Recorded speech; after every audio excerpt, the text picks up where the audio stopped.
નમસ્કાર મિત્રો, હું Manoj Trivedi and English teacher. આજે હું ફરીથી નવા વિડીયો સાથે મારી ઉન્નતિ કોચિંગ નામની ચેનલ પર તમારું સ્વાગત કરું છું. આજે આ વિડીયોમાં આપણે ડુ એ ડાયરેક્ટેડ. તો મેં ભૂતકાળમાં ઘણા વિડીયોમાં તમને એક્સપ્લેનેશન આપ્યું હતું કે ડુ એ ડાયરેક્ટેડ, જેમાં change the voice, active passive, ત્યારબાદ ચેન્જ ધ જેન્ડર, જાતિ બદલો, પુલ્લિંગ, સ્ત્રીલિંગ જેને કહેવાય, ચેન્જ ઇન્ટુ મેસ્ક્યુલાઇન જેન્ડર નર જાતિ અથવા પુલ્લિંગ, અને ચેન્જ ઇન્ટુ ફેમિનાઇન જેન્ડર એટલે નારી જાતિમાં ફેરવો અથવા સ્ત્રીલિંગમાં ફેરવો. તો જેને ચેન્જ ધ જેન્ડર કહેવાય, જાતિમાં પરિવર્તન કરો. પછી ટેન્સ બદલો, change into tense, simple present to simple past tense, simple past to simple future tense. અથવા કોઈ કન્ટિન્યુઅસ ટેન્સ આપ્યો હતો, કન્ટિન્યુઅસ ટેન્સમાં બીજા ટેન્સમાં ચેન્જ કરવાનું પૂછાય છે. તો મોટે ભાગે જે 4 માર્ક્સનું ડુ એ ડાયરેક્ટેડ છે, જે જનરલી સ્ટાન્ડર્ડ 9, 10th, 11, 12 9 થી 12 ધોરણમાં આવે છે. ભલે તે ગુજરાતી મીડિયમ હોય કે ઇંગ્લિશ મીડિયમ. જનરલી હિન્દી મીડિયમમાં પણ પૂછાય છે અને ઇંગ્લિશ મીડિયમમાં હવે પહેલાંની પેપર સ્ટાઇલમાં હતું નહીં, હવે ડુ એ ડાયરેક્ટેડની અંદર પણ પૂછાય છે. ઇન શોર્ટ, જો તમે ફર્સ્ટ ટાઈમ આ વિડીયો જુઓ છો તો ચેનલ સબસ્ક્રાઈબ કરો. ચેનલ સબસ્ક્રાઈબ કરવાથી તમને દરેક વિડીયોની નોટિફિકેશન મળશે. હવે આપણે એક્સરસાઇઝ જોઈશું. તમે જોઈ શકો છો અહીંયા એક ગ્રામરની એક્સરસાઇઝ મેં લીધી છે, એક્સરસાઇઝ નંબર 57. હવે હું તમને એક્સપ્લેનેશન જેની અંદર આન્સર સાથે સમજાવીશ. Read the sentences in the following paragraph and rewrite the sentences and directed. મતલબ નીચેના ફકરાના વાક્યો વાંચો અને સૂચવા પ્રમાણે વાક્યો ફરીથી લખો.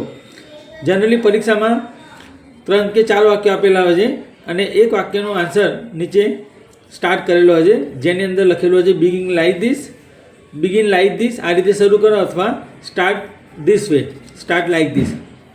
હવે આપણે સેન્ટેન્સ જોઈશું. I am Vinod Shah, I teach English to my students. હું વિનોદ શાહ છું, I teach English to my students. હું મારા વિદ્યાર્થીઓને અંગ્રેજી ભણાવું છું.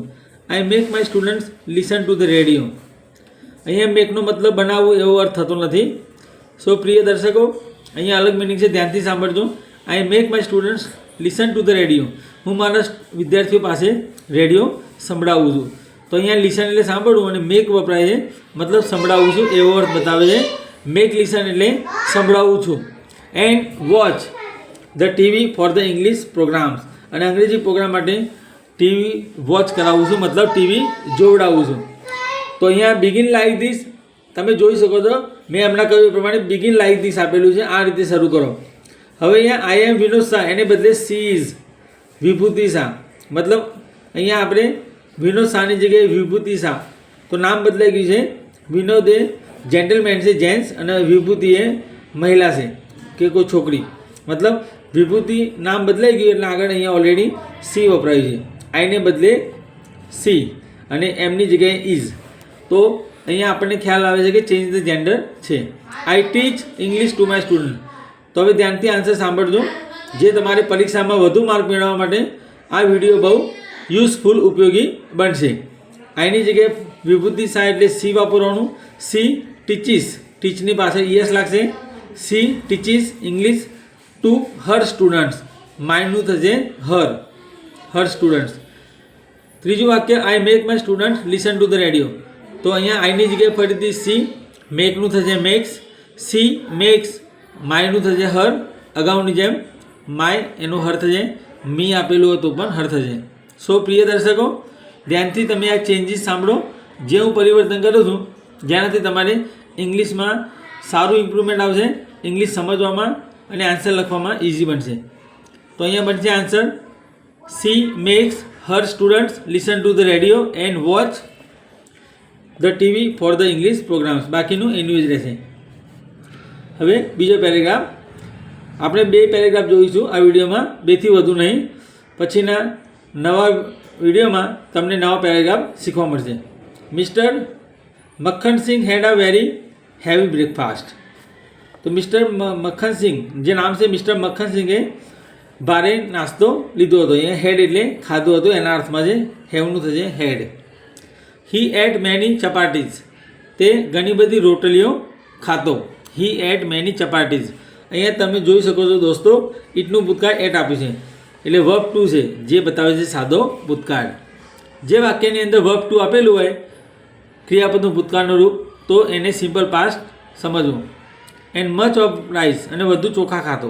હી વોન્ટેડ, તે ઈચ્છતો હતો. He wanted to it more બનાનાસ but there heaven any left, મતલબ તે ઘણા કેળા ખાવા ઈચ્છતો હતો. He wanted to it more બનાનાસ but there વેરન્ટ any left, પણ કોઈ બચ્યા ન હતા. એ લેફ્ટ એટલે કોઈ વધ્યા નહોતા. હવે આપણે એનો આન્સર કેવી રીતે કરવાનો છે? બિગિન લાઈક ધીસ, આ રીતે શરૂ કરો. Mister Makhan Singh has a very heavy breakfast.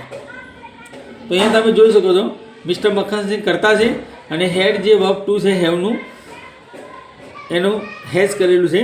મતલબ આપણે સિમ્પલ પ્રેઝન્ટ ટેન્સમાં શીખી ગયા અગાઉના વિડીયોમાં કે સાદો વર્તમાન કાળ હોય સિમ્પલ પ્રેઝન્ટ ટેન્સ, એની અંદર કરતા પછી જો ક્રિયાપદ તરીકે મતલબ કરતા હી સી ઇટમાં આવતો હોય, જેમ કે મક્ખનસિંહ એટલે હી વપરાય એના માટે, તો એની સાથે ક્રિયાપદને S E S I S લાગે. પણ અહીંયા હેડ છે એટલે એનું મૂળરૂપ હેવ થાય. હેવને એસ નથી લાગતો એટલે હી સી ઇટ સાથે હેઝનો ઉપયોગ થાય છે, ધ્યાન રાખવું. તો mister Makhan Singh has a very heavy breakfast. Mister Makhan Singh has a very heavy breakfast મતલબ મિસ્ટર મક્ખનસિંહ ભારે નાસ્તો ખાય છે. અહીંયા બીજું છે ને હી એટ, તો એનું વર્બ વન બનશે ઇટ.